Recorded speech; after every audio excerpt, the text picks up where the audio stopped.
সেই দামটা ঠিক করে দেওয়া হয়। চালের জন্য কত, ধানের জন্য কত, সিদ্ধ চালের জন্য কত, আতপ চালের জন্য কত, ধানের দাম কত, এটা করে দেওয়া হয়। সেই হিসেবে প্রতি জেলার জন্য আমরা টার্গেট ভাগ করে দিই।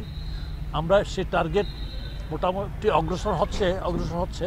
তো এটা যাতে আরও জোরদার হয় তার জন্য আমরা আজকে এখানে আলোচনা করেছি এবং তারা আমাদেরকে সকলে প্রতিশ্রুতি দিয়েছেন যে টার্গেট অ্যাচিভ করা সম্ভব হবে। আমরা আশাবাদী আপনাদের এই রাজশাহী অঞ্চল, রাজশাহী বিভাগ অ্যাজ ওয়েল এজ রংপুর বিভাগে আমরা 2 দিন আগে মিটিং করে আসলাম।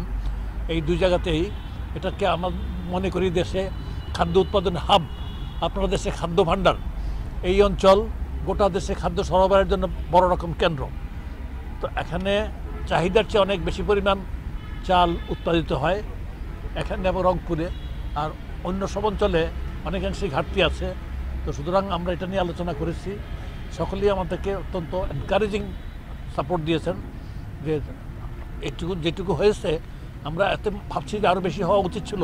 তার মধ্যে তারা কথা দিয়েছেন যে তারা সহসাই যে যার টার্গেট আছে সেটা অ্যাচিভ করতে পারবে এবং টার্গেট কিছু ক্ষেত্র বিশেষে কিছু বেশিও যাবেন বলে বলেছেন।